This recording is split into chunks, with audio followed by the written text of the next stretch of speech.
Memphis Depay ou Wesley, Yuri Alberto ou Ener Valencia, Dorival Júnior ou Roger Machado? Quem é melhor? Quem tá jogando mais bola? É isso que a gente vai descobrir no mano a mano de Corinthians e Inter, duelo válido pela 7ª rodada do Campeonato Brasileiro. Sem muita enrolação, bora começar aqui o mano a mano, começar pelo gol, Hugo Souza contra Antony. Para mim é um duelo bem desequilibrado em relação favorável ao Hugo Souza, que para mim é muito mais goleiro, é um goleiro muito mais decisivo, muito mais protagonista e que faz muito mais a diferença. O Antony é um mau goleiro? Não, não é. Mas em relação ao Hugo Souza, eu acho que ele tá bem atrás. Então eu vou de Hugo Souza, vou dar aqui uma diferença de 7-3. Agora aqui o duelo dos laterais, Mateuzinho contra Bryan Aguirre. Pra mim um duelo bem equilibrado. São dois jogadores com trajetórias bem parecidas nos clubes atuais. Os dois começaram muito mal, só que ao longo do tempo os dois ganharam muita confiança e foram melhorando muito na questão do desempenho e hoje são titulares absolutos. São protagonistas? Não, estão longe de serem protagonistas nos clubes. Porém, são jogadores que cumprem bem a função e não comprometem. Entre os dois, eu costumo achar o Mateuzinho um pouco melhor, então eu vou acabar votando no Mateuzinho, vou dar aqui uma diferença de 6-4 para o lateral corintiano. Agora aqui na dupla de zaga temos André Ramalho contra Vitão, e aqui para mim é um duelo também bem desequilibrado, aqui dessa vez favorável ao Vitão, que é muito mais zagueiro que o André Ramalho, é muito mais técnico, é muito melhor, é muito mais confiante, fisicamente tem mais velocidade, melhor recuperação, sai jogando melhor, é muito mais zagueiro. O André Ramalho, eu já falei anteriormente que eu acho que é um zagueiro macio, um zagueiro que não passa confiança nenhuma, não intimida atacante, enquanto o Vitão é um zagueiraço. 8-2 aqui, vou dar diferença pro Vitão. Kaká contra Vitor Gabriel, o Kaká que é o quarto reserva do Corinthians, mas vai jogar porque o Gustavo Henrique tá com problemas físicos, contra o Vitor Gabriel que tá voltando de lesão, na última partida do Brasileirão fez 2 gols contra o Juventude e é bem mais zagueiro que o Kaká, apesar de ser bem mais jovem, tem bem mais recurso técnico, tem muito mais personalidade, para mim é bem mais zagueiro, um jogo aéreo muito bom, também ofensivamente, né, vai muito bem na presença aérea ofensiva, enquanto o Kaká é um zagueiro extremamente questionável. Eu vou com o Vitor Gabriel, vou dar aqui uma diferença de 7-3 para o zagueiro do Inter. O próximo aqui é o duelo dos laterais argentinos, Angileri contra Bernabé, um bom duelo, são dois laterais que eu gosto bastante. O Bernabé ali nos últimos 4-5 jogos teve algumas atuações irregulares, onde ele não foi tão bem, principalmente na questão defensiva, mas isso não apaga em nada o conceito que eu tenho sobre o Bernabé. Eu continuo achando ele um baita lateral, principalmente na questão do apoio, é um cara que tem muita potência física, muita presença, faz muito bem o vai e vem, tem um bom acabamento de cruzamento, de jogada de linha de fundo. Para mim, é tranquilamente um dos 3 melhores laterais esquerdos do Brasil, contra o Angileri, que é bom lateral, um lateral que não é tão forte no apoio, um lateral que costuma segurar mais, tem um jogo mais seguro, mas que também não compromete, mas aqui eu vou seguir votando no Bernabé. Apesar das partidas ruins recentemente, como eu falei, eu ainda considero ele consideravelmente melhor que o Angileri. Vou dar aqui uma diferença de 7-3 para o lateral colorado. Abrindo o meio campo temos Ranieri contra Fernando. E aqui para mim tem uma diferença absurda entre os dois jogadores. O Ranieri até é um volante que marca bem, tem imposição física.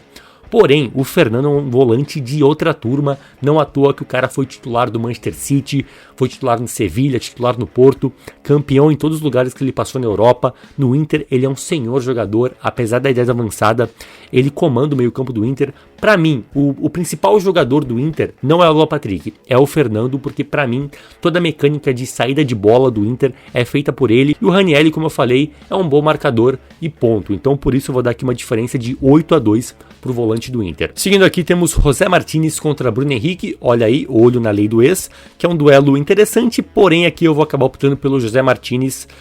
Tecnicamente eu acho até o Bruno Henrique mais jogador, porém o José Martínez é um jogador com mais imposição física, mais intensidade, mais personalidade, mais poder de marcação, e eu vou votar aqui no venezuelano, vou dar uma diferença de 6-4. Seguindo aqui temos Breno Bidon contra Alan Patrick, e que injustiça com o Breno Bidon, que até é bom jogador, tem bom potencial, tem uma boa qualidade de passe, faz um bom jogo curto ali por dentro. Eu acho que ele é um bom camisa 8, ele vem sendo escalado um pouco mais adiantado pela ausência do Garro, e eu acho que ele acaba não rendendo tão bem, mas contra o Alan Patrick aqui fica complicado. O Alan Patrick talvez o melhor camisa 10 em atividade no futebol brasileiro, brigando ali com a Arrascaeta talvez, e joga muita bola, então aqui não tem como ser diferente. 8-2 para o Alan Patrick. Seguindo aqui temos o peruano André Carrilho contra Bruno Tabata. Aqui para mim o Carrilho vai levar esse duelo, vou dar uma diferença de 7-3, porque o Carrilho tem jogado bem esse ano, tem sido uma válvula de escape importante para o Corinthians, é um todo campista, como a gente costuma falar, é um cara que ele é muito versátil, muito combativo e tem aparecido bem no time do Corinthians, enquanto o Tabata tá voltando de lesão e a volta de lesão dele ainda tem sido muito irregular.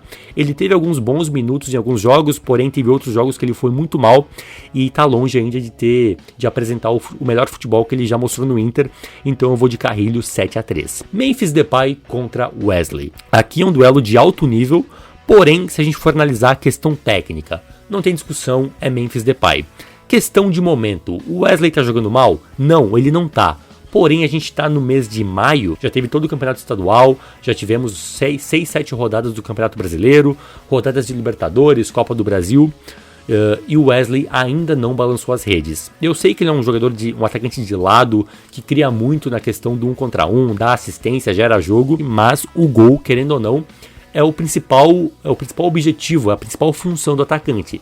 E como ele não marcou gols ainda, e o Memphis Depay, por sua parte, já tem alguns gols na temporada, eu vou votar no Memphis Depay, e como eu falei, tecnicamente eu acho ele mais jogador, e eu acho que ele só não tá rendendo mais porque o time do Corinthians é muito bagunçado. Não à toa que acabou trocando o comando, talvez agora num time mais ajustado ele vá crescer de rendimento porque é muito bom jogador, então aqui eu vou com Memphis Depay 7-3, vou dar a diferença.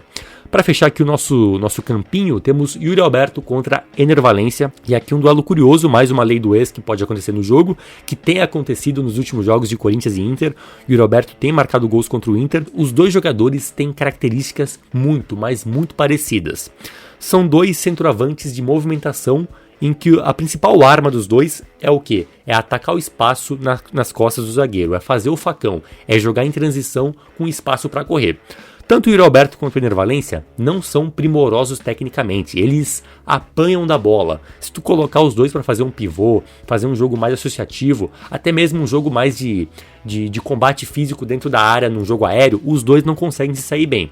Os dois só funcionam num contexto, que é atacando espaço em velocidade. Nenhum dos dois vive um grande momento, porém o Yuri Alberto apresenta mais entrega, apresenta mais combatividade, taticamente ele ajuda mais. Por ser mais novo também tem mais potencial, então por isso eu vou acabar votando no Yuri Alberto, mas é um duelo que hoje está nivelado um pouco mais por baixo, porque como eu falei, nenhum dos dois vive um grande momento, mas eu vou com o Yuri Alberto 6-4 aqui para o atacante corintiano.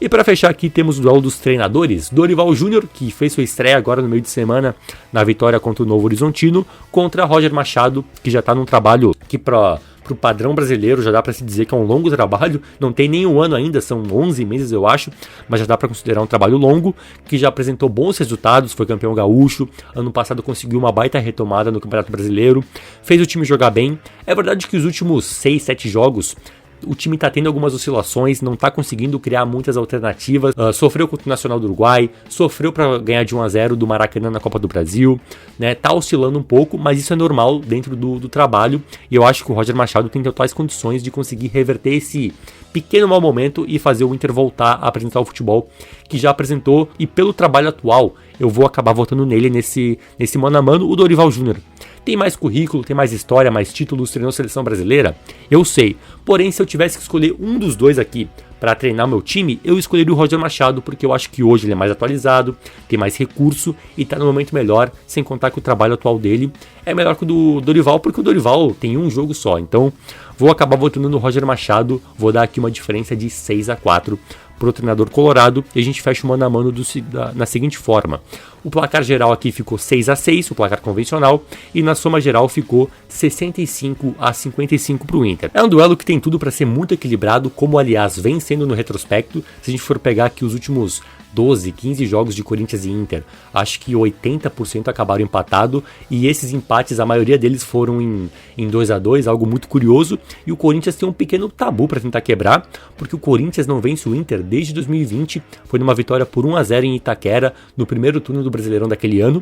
Querendo ou não, já se passaram 5 anos, é um tabu importante que o Corinthians vai tentar quebrar, num duelo que, como eu falei, acho que vai ser muito equilibrado. Meu palpite pro jogo vai ser mais um 2-2 pro histórico desse duelo. Esse foi o vídeo, se tu gostou, se inscreve no canal, comenta o que tu achou, dá o like no vídeo, e tamo junto, até a próxima, valeu!